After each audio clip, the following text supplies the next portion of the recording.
right, everybody. Welcome to the Hoops Rehab Show. How you doing, Eric? Doing pretty good, man. It's always exciting times around the trade deadline. There's always drama and Ooh-wee.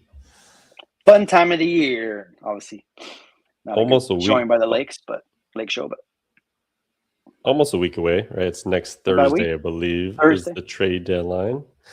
Sweet. And we are going to get into it. So we're going to obviously get into the Lakers blowout in Cleveland tonight, get into the Giannis trade, and also get into some LeBron retirement kind of clues. We'll see. But as always, everybody, I am the Game Injury Doc, a.k.a. Dr. Evan Jeffries. On my right is Eric B. Mack. We are the host of the Hoops Rehab Show. You can find us at our YouTube. If you are on there right now, hit that subscribe button and drop some comments during the show. Same on Twitter. You can drop your comments in the comment section, and we'll kind of get to them before the show is over. And then, as always, we will be uploading the pod in the morning. So wherever you get your pod, it's the Hoops Rehab Show. All right, Eric, let's get this show cracking. All right, so Lakers went to Cleveland. They've won 4 out of 5.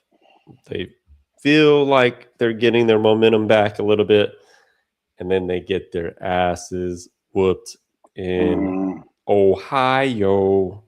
Yep. Eric, this game started off pretty well. You know, its first quarter went all right. Second quarter is fine. They're down by a little bit at halftime.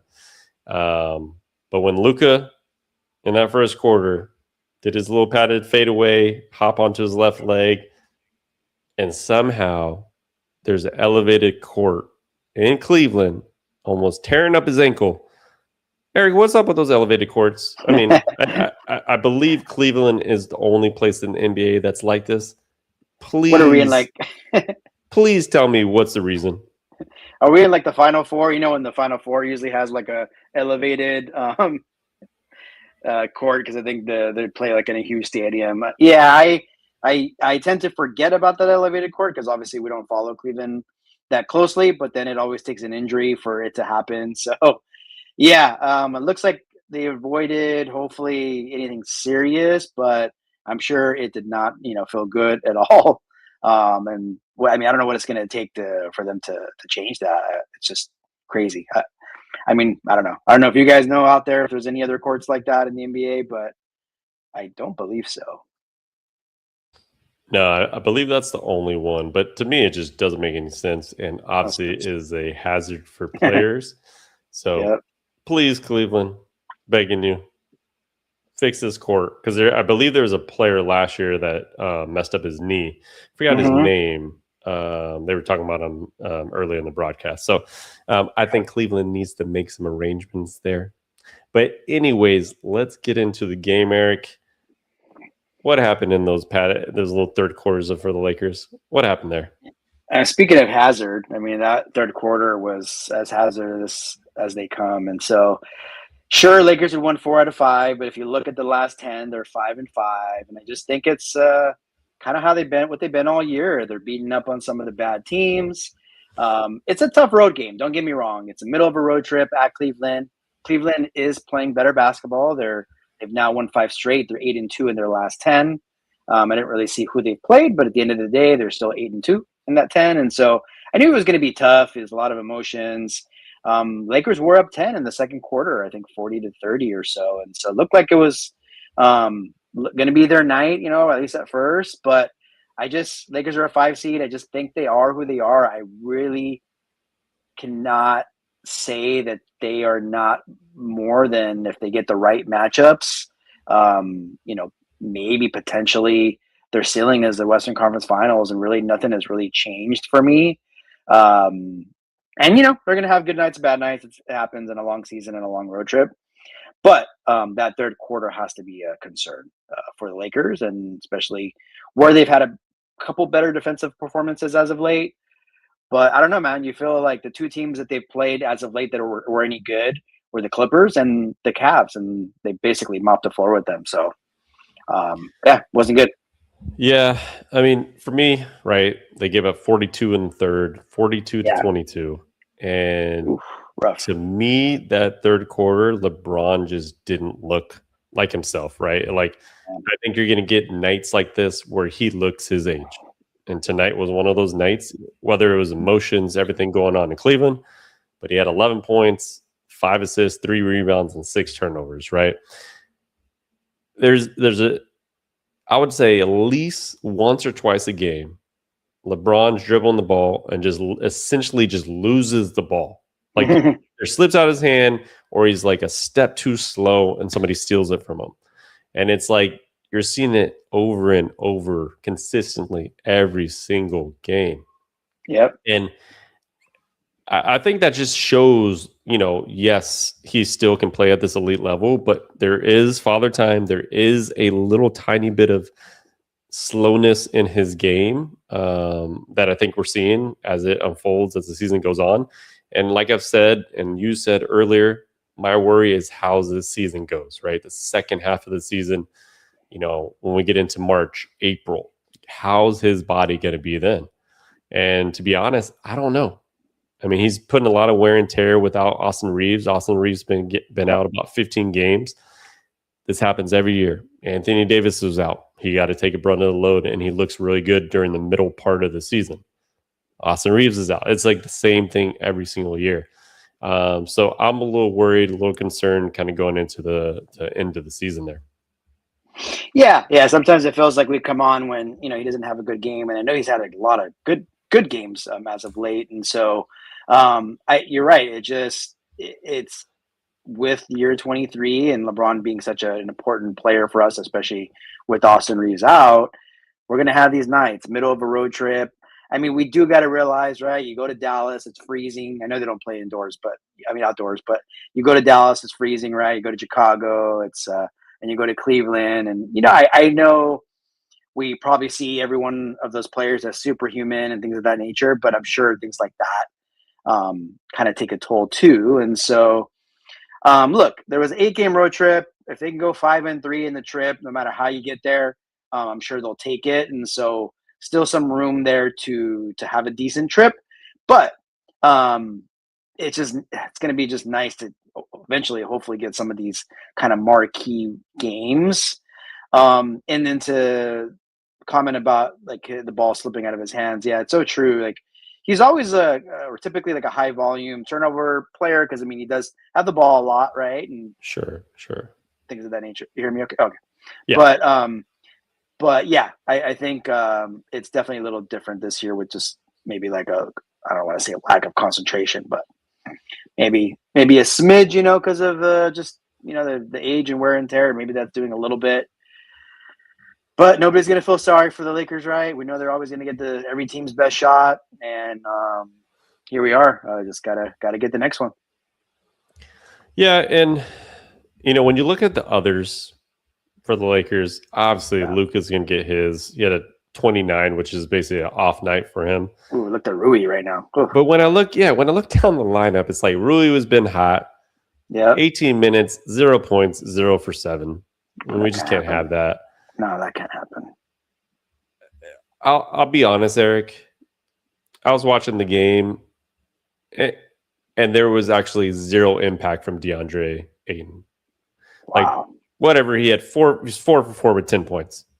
Complete 0 impact. I mean, if the fact that you can shoot 1,000% in a game and you can be 4 for 4, like be perfect from the field and just have no impact on the game is like, I don't know what to do with him at this point. He played 19 minutes tonight. Doesn't really do much on defense. Doesn't seem like the Lakers want to get him involved. He already talked about that a couple of weeks ago where he needs to get the ball. He can't pass the ball to himself. Essentially what all bigs will say. I just don't see somebody that's going to take over a game. And, I know we'll get a game here and there that gets 18 and 10. You kind of get a little excited. I just don't know about the fit. We talked about this in the offseason. Mm-hmm. Yes, he was going to be a steal at his price, but you still needed to have a couple other bigs that can run to the rim for Luka. Jackson Hayes can do that, but he's so thin in frame that he gets pushed out by a lot of these big guys. And overall, when you get into a 7-game series, he's probably going to be a minimal factor. You Right. need a big that can roll, can run to the rim, can play defense, and is strong and is actually big in size. They need to find somebody like that, and I don't think that's DeAndre Ayton. What about you? Yeah, it's harsh, but it's just reality. I mean, we knew coming in, it was a low risk move, and but it would have been nice, obviously, if he was a contributor, and he was. First 10 games, 12 games, you saw some flashes of it, and you're like, okay, I see where where that talent is. But as the season has worn on or gone on, I think he's kind of worn on the Lakers a little bit, and it's been really the same thing the last handful of years for him, unfortunately. And so I don't know. I kind of forgot that he does have a opt-in next year. So I'm pretty sure when they signed the deal, they probably figured there's no way he's going to opt in because he's going to probably outplay his contract. But at this point, that's next year. But we'll see. And I don't know. I mean, is that something do you think will be addressed at the deadline, or it's kind of what we have right now, and it's going to be something to worry about in the summer? I mean, what do you think?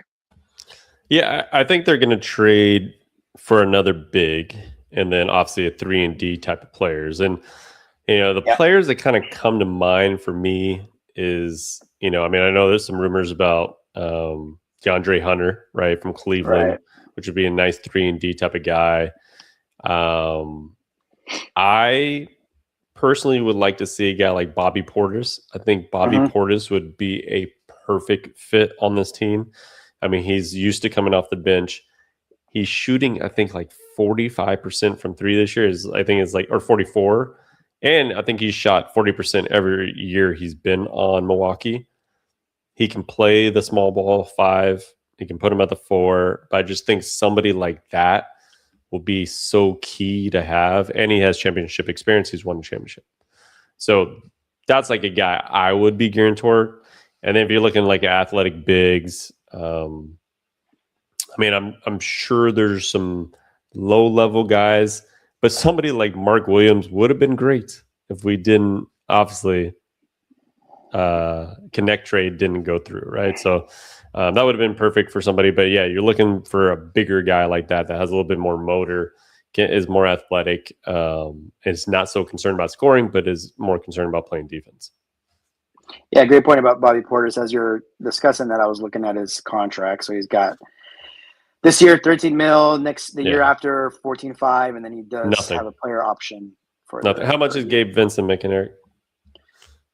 Yeah, I know he was signed he got the mid-level exception money, so that's like 10, 11. 30-some million for 3 years. So I mean, you could swap somebody in there. Yeah, I would just say they probably would, I know that 27, 28 season, they want to clear the books. But hey, you got to get something for this next couple of years, I mean, you can't just forget about these 2 seasons. And so, yeah, I think he'd be a good fit.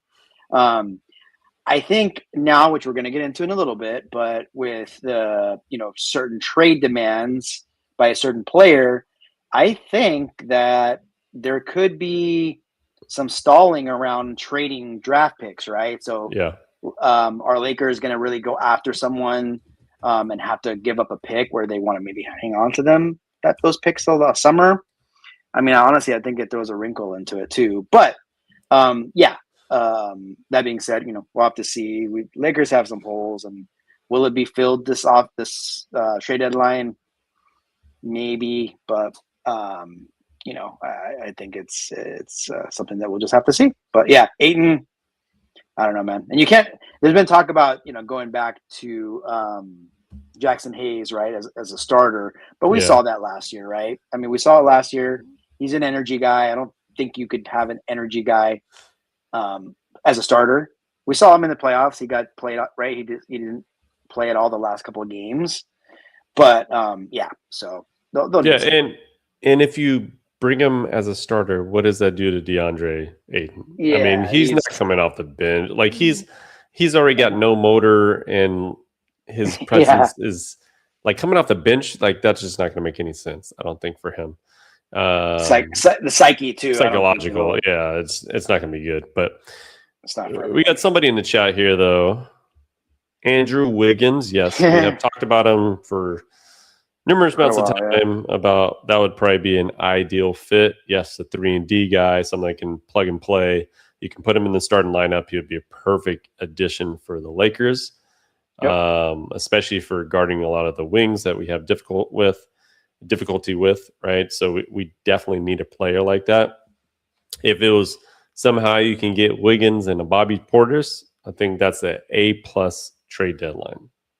Something in that fashion, right? Without giving up, obviously you're not going to give up any of the big three. You don't need to do any of that. But even a first round pick at this point, you would likely not want to use those because of wink, wink, somebody in the summer, which we're going to get into in a little bit. So I think they're going to be very conscious of trading those first round picks. So you'll probably see a lot of second round picks. And to be honest, what did Trae Young get traded for, Eric? Bag of chips and bag of chips. I mean, not even a first round pick, right? Was it? Just CJ McCollum and part of that, obviously, Atlanta was just trying to get under away from that contract and things. Sure.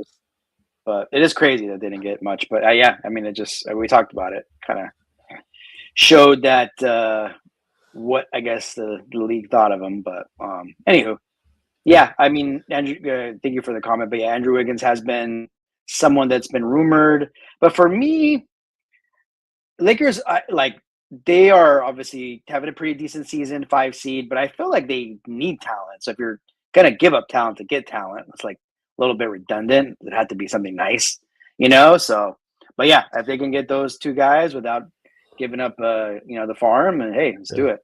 Yeah, like my thing is one of their big assets is Rui, right? So right. That's exactly what I'm talking about. If I'm trading Rui for Bobby Portis, that's like doing the same thing, right? Like we would have to have Bobby Portis where you can put a lineup of Bobby Portis, Rui, LeBron, Luka, that would be a nice lineup to have in there.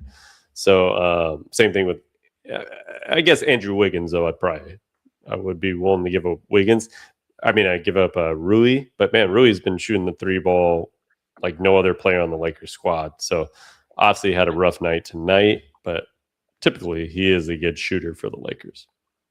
Yeah, definitely. And the Bucks are going to be, I think we're about to see it. We're about to see like Tank City for the Bucks. So I'm pretty sure a lot of those guys will be on the block for sure. You finally get a Miles Turner. Yeah, that's right. I forgot he signed. No, there. I'm good. I don't even think he's in the league right now. I haven't seen one highlight of him. I know. So, I forgot that. Ever since he went to Milwaukee, I swear he's probably still wearing an Indiana jersey. I've seen nothing, no impact from Miles Turner on the Milwaukee Bucks. Don't tell me Doc Rivers still coaches that team, does he? Yes, he does, Eric. Gosh. What was when what's his name got fired? Griffin? Was it Griffin? Let me get this. I wish, I know it's going to take us too much time, but I would love to go look up when Adrian Griffin was fired. Like he obviously didn't he have the best record in the East or second best record in the East? They're 30-13. That I know. 30-13. Give me the record of the Bucks right now. Since then, yes. Since then, let's see. This ChatGPT probably can do it. I'll look it up in a little bit, but I guarantee they're 18-27 this year. So I can guarantee it's probably pretty close to being below 500. So, 100%. I'm not surprised that Giannis wants out, but not a good sign. All right. Anyhow, let's get to our next topic. And Eric, I'm going to ask you this question. We've kind of talked about it a lot, but was that LeBron's last game in Cleveland? Sorry, I was looking back. So it was 2 years ago that they let go of the coach. 2 years. Okay, interesting.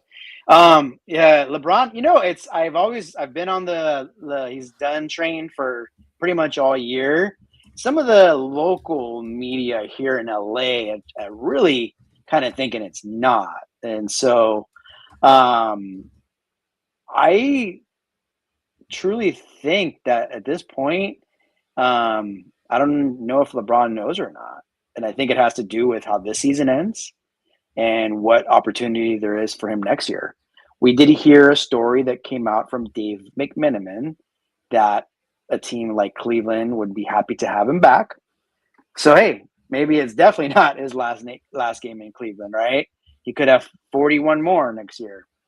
But I don't know. But I'm kind of starting to lean towards that he will be back. What about you? I don't know. I mean, I, I still feel like he would have a retirement tour. So that's what makes it hard for me to say Mm-hmm. whether or not he would retire this year because I just don't see him going out like that. But then you hear his press conference when they ask him a question, could this possibly be your last game in Cleveland? He said it very well could be. Like, Yeah. I'm What going is to he have gonna to say? check on how my body is. He's been saying the same thing. He's been wearing the 23-year patch. I mean, there's been some clues. He was extremely emotional Yep. in the kind of the tribute introduction in Cleveland tonight, where he's crying on the bench. So Yep. I think he's starting to feel all the feels. He's starting to feel time coming to the end. Um, to me, the only scenario I kind of really see him coming back for the 24th season is playing in Cleveland, and just kind of finishing his career where he started. That makes the most sense to me if he does come back.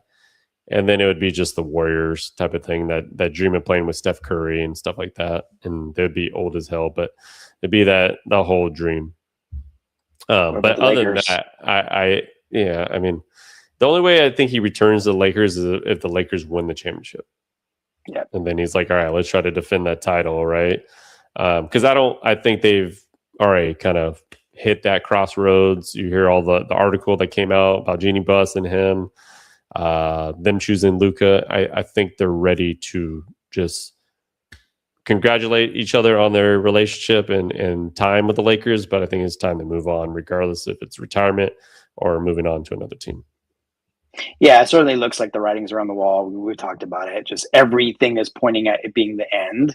But yeah, obviously, if they go on and win a championship, which is unlikely, but if it does happen, hey, stranger things have happened.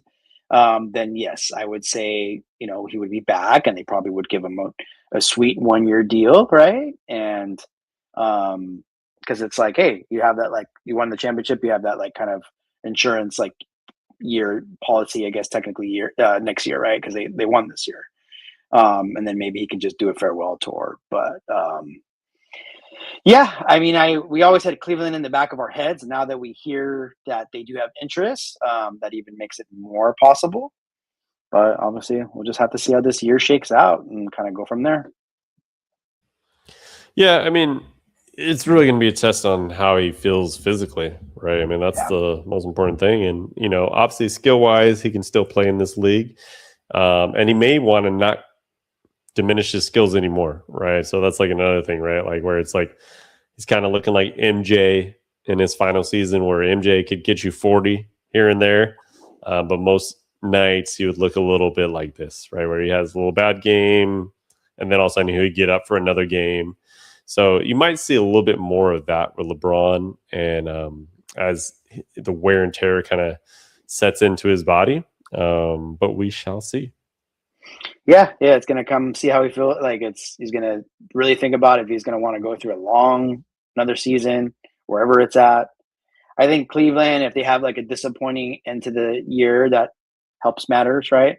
If they kind of get hot and go to the finals or something and win it as well, I don't think he would go there, right? So there's definitely some factors, but yes, I think Warriors are always a team you got to look out for anyone these days, and so. But we'll see. We'll try to enjoy it, and while we can, I'm sure it's one of those things that once he's gone, people will probably kind of be try to start thinking about all the stuff that he's done, Oh yeah. but you know or be a little bit more grateful. But yeah, until then, we'll see. Yeah, it's 100% true. In 5 years, we'll be seeing these clips of, remember what LeBron looked at 25, 35, 42, Yeah. whatever he was, however he is. So, pretty crazy. Yep. But on to the next subject here. Giannis, Mhm. finally. I mean, there's been rumors, there's been, he already said it once that he demanded a trade, but officially official that he wants to be traded by the trade deadline or at least by next summer. Yep. Um, So what were your thoughts when you first kind of heard this? I mean, it's kind of what we knew out of Hmm. Milwaukee. And I'm sure he just wanted to see how they would do. And obviously, how they are doing is not good. And then he's also injured too. So that kind of and puts a little tweak in it. But what were your thoughts when you kind of heard the reports come out this morning? Yeah, we knew it was out there, but now it's funny how they kind of put it like, oh, he would like to. He put it in like the nicest way possible. I guess if that's him or his agent that said it, right? He'd like to. Was it like he'd like to move on or something to that effect? I like to move on Um, with my life, but I yeah, respect Milwaukee. Get out of here, man. Just yeah. own up. You want to be out of there.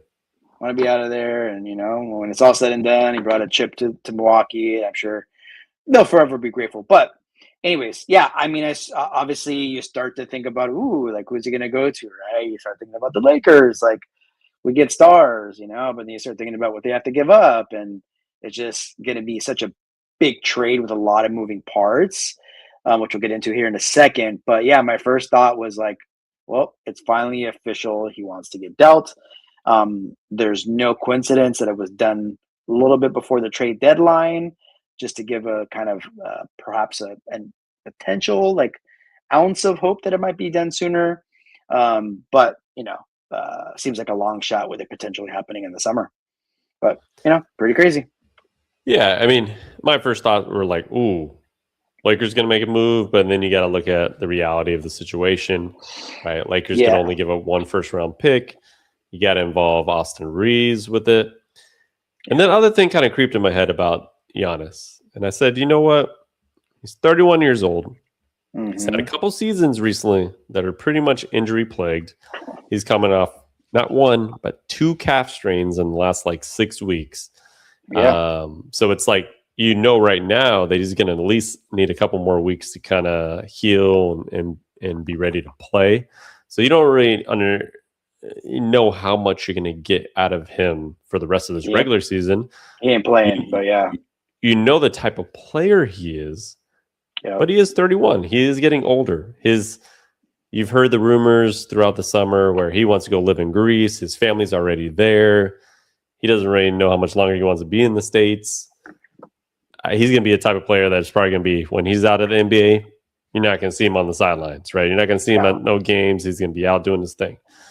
yep, And then lastly, there's some unnecessary drama that comes with Giannis. He portrays himself as, I mean, seems like a really cool guy, but there's something that goes on in some of these the locker room and kind of like some of the rumors that come out that make it seem like he's a little bit more of a diva than he's portraying. So that's what concerns me a little bit, just overall. When you talk about giving up Austin Reeves, you talk about, kind of changing the chemistry. Yes, if you paired Luka and Giannis on a team, I think that's freaking amazing. It would probably be pretty successful. But I think you just have to think about all the things that come with it, right? Where now we have two big egos, two big superstars, compared to, even if you add them with LeBron, right? I mean, obviously, then there's three egos that you got to deal with. So I think it's an interesting person to be traded at the deadline. yeah. It's gonna throw. I think all that is gonna be thrown into the equation, and that includes a team that's like, hey, we're gonna put up with that for a year and a half or a season, like a rental. I always kind of compare it to Kawhi with going to Toronto. And so there's a lot lower risk when you probably figure you're not going to re-sign him. I mean, you obviously hope to, right? And so, but that being said, is that going to affect the trade equity that that the Bucks will get back? And so there's that too, right? And so I think Gianna, I mean, he's amazing, obviously a great basketball player, former MVP. I mean, his attribute is his main attribute, I should say, is his athleticism. And I know that's something that doesn't age very well, right? And so you would hope that in the next few years he kind of works on his game on, particularly on the offensive side. But that's neither here nor there, right? I mean, we're talking about the next couple of years, and so yeah, it is quite an interesting situation. Kind of different from like Luca, where it wasn't out there, but Luka obviously is 5, 6 years younger, right? And so, in a different type of player. And so, yeah, where we think that it could be this crazy haul to get him, you never know. Maybe it's not going to be the big one that we're thinking. Maybe it's like Milwaukee's like, hey, we got to figure out a way to get him out so that we can tank. And I was saying that he wasn't going to come back because I got a feeling if the Bucks don't trade him before the deadline, I don't think he's coming back this year, right? Yeah, no to way. play. No Yeah, way. even if he's healthy, They're right? going to shut him down for sure. Yeah, so yeah, I don't know. I mean, we'll see. We'll see what happens. Obviously. Yeah, number one, they're going to shut him down because he's had 2 calf strains, and if he were to go out there and tear his Achilles, there goes all the trade asset, all the things you can get in the future. Your immediate and your future is pretty much a wrap. Yeah, it'll be just he's a free terrible agent in after Milwaukee. that. And they've seen this with Damian Lillard. Like we've Yeah. seen firsthand of this type of thing that's happened. So that has to be in the back of their mind at some point, right? So I think they want to try to move him at the trade deadline. And like you said, that'll probably be more the rental kind of thing because it'll be a free agent in 27. But or he's definitely going to be moved this off season for sure. Yep. No, absolutely. Yep. So let's get to 3 teams that we think will have the best shot at Giannis. Say right now at the trade deadline, essentially. What are your 3 teams, Eric? It's definitely like there's a handful of teams, and it's hard to pinpoint because you're thinking about teams that, hey, maybe this could take them to the next level, but a couple of these teams are having some nice seasons, or actually all 3 of them are having decent years, and so you also think about, do they really want to mess things up? And then what I first looked at is draft picks, so assets and draft picks. So I will go in no really particular order. To add like a big splash type of player and for him to stay in the East, I'm going to say the Detroit Pistons. They got a number of first round picks. I think they're in the top 5 in the league in first round draft picks. They have some young talent too. Terms of salary and whatnot, I know we're not going to really get into that, matching salaries and things. That would have to be figured out via a 3 or 4 team trade and whatnot. But that's number 1. I'll go to the West before I go back to the East. I have Houston. Houston, Ooh. I think we have a problem. I think they're not doing as good as thought, right? They're pretty good. They're in the hunt for the playoffs, but they have championship aspirations, right? And maybe a team like that who's got a number of draft picks as well, quite a few, also in the top 5 in the NBA draft picks. That could be something. And I would think that would be more of a rental, right? Yeah. Like with Kevin Durant, let's have him for a year and a half. Now, would you be willing to give up Sengun or Amen Thompson in that trade? Because Milwaukee's getting one of the 2.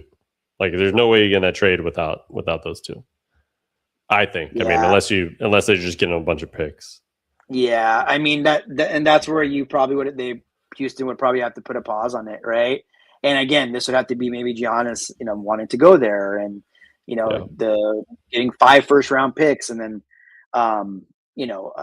those young guys probably don't make a ton. So in terms of the salaries, they're probably going to have to maybe trade some expiring. So I would probably pause it on trading those 2, and it probably sounds crazy, but I mean those 2 have a ton of upside, and for a rental, perhaps I can't see that happening. So, but I'm still going to throw them in there because of their draft capital. And then finally, I'm going to say New York, just because it's kind of been rumored that he does want to go there.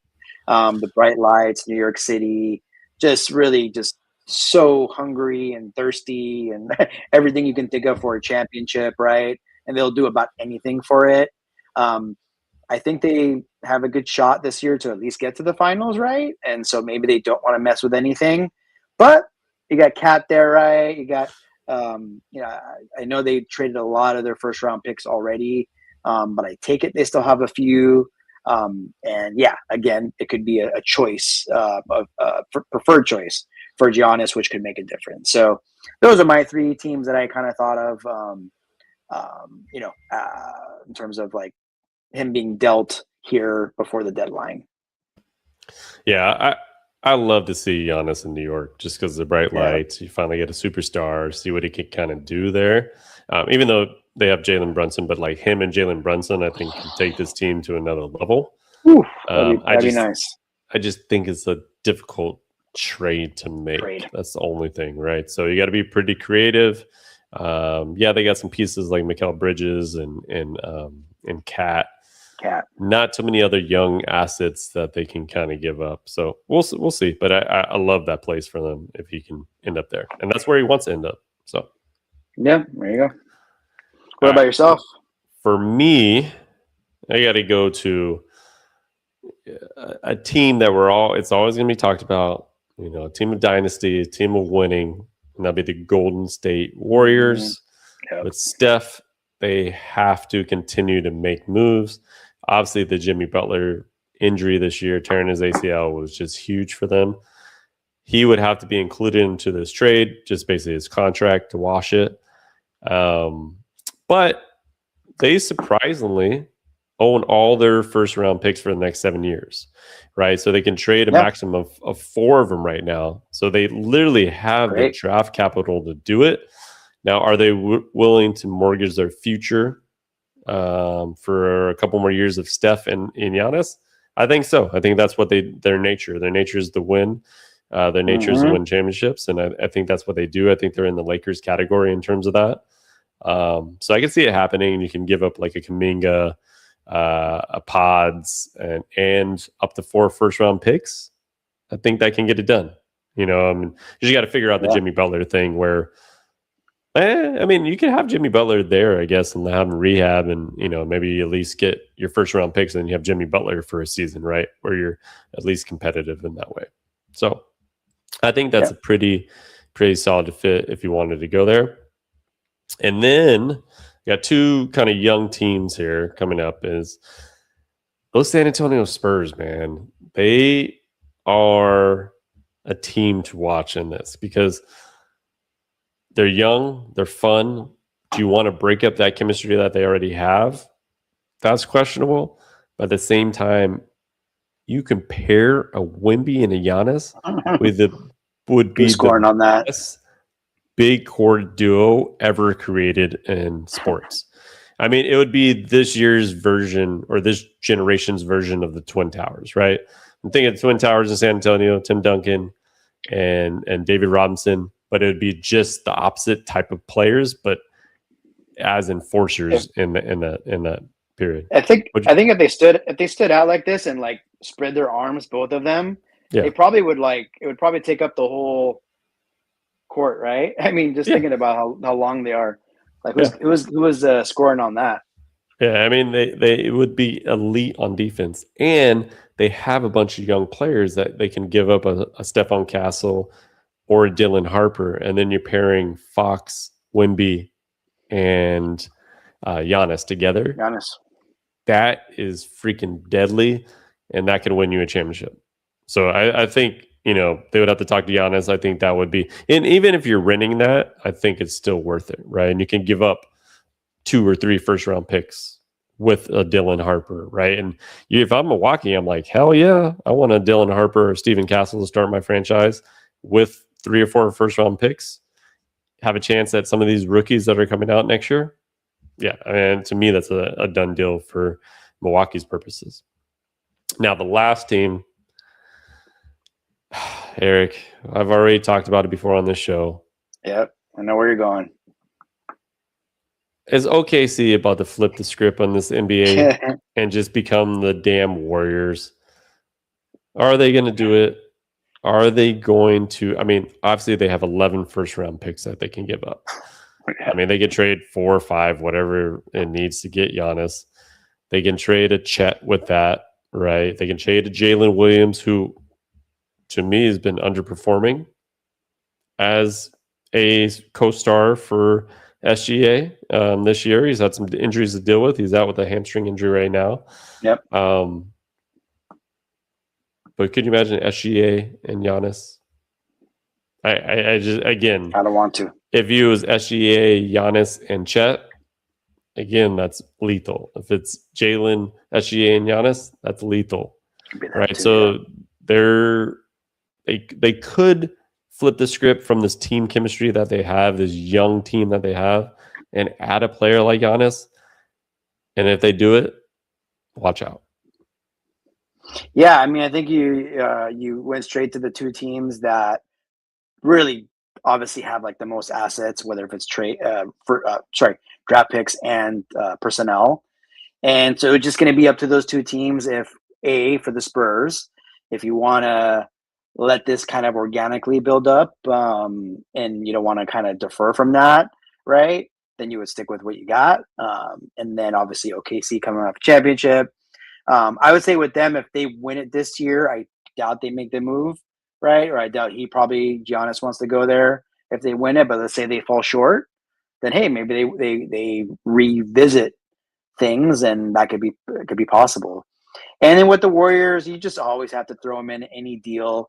I think they've done a really superb job of holding on to their draft picks in a time where draft picks are just thrown all over the place, like a lot of the Lakers, right? We don't have much, unfortunately. Clippers, a lot of others. I think it's pretty remarkable that they do own all their picks. And yes, they are in the Steph Curry business. They traded for Jimmy Butler last year because of that, and they will trade for Giannis again if it's possible.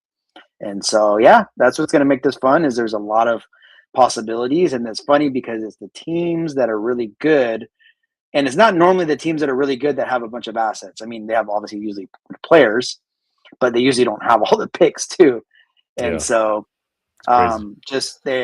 both teams obviously run really well, and the Warriors too, obviously. And so, yeah, it's interesting to see where he does end up. But do you gut feeling like if you were to bet on it on January 28th at 9:50 right now, will Giannis be a Milwaukee Buck after the trade deadline? Oh man, I'm gonna put it at 40%. Yes, 60% no. And I feel it's only going to come down to those teams that we talked about, like the big teams. Like if San Antonio decides to go all in, OKC decides to make a change, and if the Warriors kind of make a change like that, I think those are the teams that can really put together a package that would just wow the Bucks, and they would get rid of them now, right? But if it goes in the offseason, I think it's something that, obviously more teams will have more availability with their picks and be able to add one or two picks to it.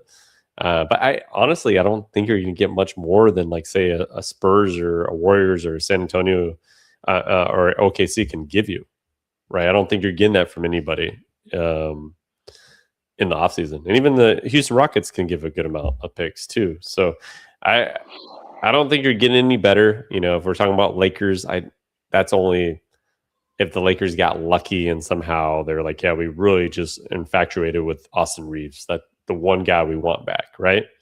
But I don't know if that's the case.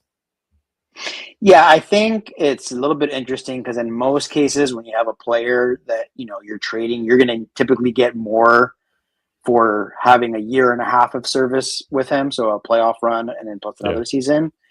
So what I think is going to happen is I think Milwaukee is going to go straight to the top. They're going to try to hit a home run, hit a grand slam, go to San Antonio, go to Golden State. Sorry, go to OKC, Golden State.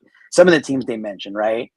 And if those teams say no, then I believe they'll wait for the summer because they'll be able to get more from some of the other teams during the summer. And so where you typically would get more for trading him for a year and a half of service, you'd get more this time around for a year of service because of the things I just mentioned. And so with that being said, right, I got a feeling that San Antonio, OKC, Warriors are that one team, though, that I wouldn't put it past them because they're trying to win this year, right? They're not thinking about next year or anything like that. And so I would think San Antonio and OKC at this point, they want to stay put. And so that is what potentially would make it happen in the summer. But hey, stranger things have happened. And I know that there's a lot of moving parts. There's going to be multiple teams that need to get involved. Is a week, about 8 days, enough for that? I don't know. Yeah. But we'll find out. For sure. All right. So, Eric, we got some breaking news right now. Oh, Yeah. We got this quote from Jason Tatum on Wednesday night. Told Ramona Shelburne that he hasn't made a decision about whether he will return from a torn Achilles tendon this season because he wants to get it right the first time. So it's just a lot to think about. And this is coming from a Chris Haynes report who cited sources saying Tatum was evaluating his situation and considering sitting out the rest of the season. Thoughts, Eric? yeah. I mean, we've talked about it. I think we talked about it with Mark Medina when he was on, where it just probably the smartest move for his future, for Boston's future. I mean, hell, it might even be Boston that says no, we're not gonna. Yeah. You can be all good. We're not having you come back, right? Because that if he comes back, he's not going to be Jason Tatum the first half season, right? No. Yeah. So you got to put that into consideration. Like, is it worth risk reward? And so yeah, I'm sure we'll hear more rumblings of that especially because Boston's playing pretty damn well and they have a good record. And we talked about that. Like, hey, around the halfway point or All-Star break, if Boston's up there, you never know. Yeah. But I mean, more than anyone else that risk, right? Yeah. Coming back too early. Yeah, and we talked about it before. Like, I feel he's probably getting some pressured right now because they are the number 2 seed in the East, and if they add a Tatum back, they would be pretty damn good chances to get into the finals, right? Yeah. However, we all know how Achilles rehab is. It is difficult. Not many players return within the year. It's a 9 to 12 month type of timeline, but even at 9 months, you're not confident. You're not your normal self, right? And to be, for example, if he were to get back in February, which would be roughly about 9 months, he would have maybe a little more leeway to kind of get going, but that's probably not where he's the confidence level is not going to be there. His ability to kind of push and just push himself is going to be different. And then when you get into, say, if he's not back by March, right, you're not bringing him back for like 5 games and then playing in the playoffs. That just doesn't make sense. So I think the only scenario is if he feels ready to go in February, he'd be able to go. But if you get to March, April, I just can't see him returning to play like a 12, 15 games to end the season. It sounds like a great dream. It sounds like an amazing thing to happen. But he also needs to be Jason Tatum. And I don't think with that statement, he feels like he's Jason Tatum. Yeah, it doesn't seem like it. I mean, if you think about it, if he doesn't come back in February and he comes back in October, right, when the season starts next year, I mean, that's another 7 or 8 months of recovery. I mean, that is so tempting to kind of go for, right? And so, yeah, it's if they hadn't won a championship a couple years ago, right? If I think things may be different, right? You got to kind of strike while the iron's hot and whatnot. But yeah, I think the trades that they made in the offseason kind of basically said we are in a developmental kind of season. And so they've overachieved. They've got a lot of guys playing good ball, but they'll probably just go in the playoffs and see if they can make some noise in the East with the team they got.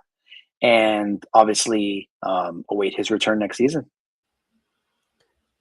Yeah, we got to remember, I mean, Jason Tatum is 27 years old, right? He's got a long career ahead of him, like a solid 10 years in this league, more to go, especially the way players are playing well into their late 30s.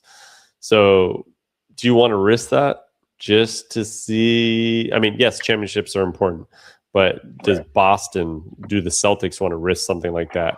Which right now, honestly, they have great chemistry. Not to say that Tatum would ruin it, but right now they're playing so well together. You may as well just go with how well this can go. Like, can you continue to play this well into the playoffs? Yeah, so I don't see him returning. It sounds like he's going to have to shut it down pretty soon because the rumors are going to keep coming. Yeah, absolutely. I think it's a 2-part thing. I think if Tatum was gung-ho about coming back, I think Boston would probably hold off. And if Boston was, I think, as you can see, Tatum is a little concerned. And if you have an ounce of concern, man, just rest up, brother. Come back next year. 100%. All right, and talking about another guy, hopefully returning soon, Austin Reaves. There was a Yeah, little tweet, if you saw that yesterday by Shams. I It saw was it's erased in deleted in about like 10 seconds, maybe 5 seconds. weird. I saw that. That I heard Austin about Reaves that is too. coming back Wednesday against the Cavs. We haven't really heard much. I mean, we know that his return is close.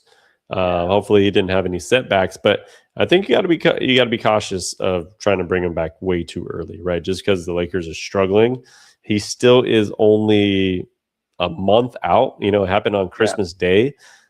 That timeline is usually that 6 weeks is a good timeline for a grade 2 strain, right? So yes, do we want him back? 100%. But you have to play this safe because he's already aggravated it once, right? So it went from a little low grade to a high grade strain. So I think they got to be cautious of that, and they got to have him on a heavy minute restriction, something from 20 to 24 minutes, probably coming off the bench, and then bumping that up gradually as the games go on. yeah. I think it's obviously important to get him back. I was just looking. It looked like he's missed what's like not including the Houston game where he went out halfway through. It looks like 17 games. They're 9-8 in those 17, so they've kind of held serve, if you will. They got a little bit difficult, more difficult of a stretch coming up in February and March. But yeah, obviously his health is most important. So I don't think they're going to be rushing him back. And as you said, they're probably going to slowly work him in.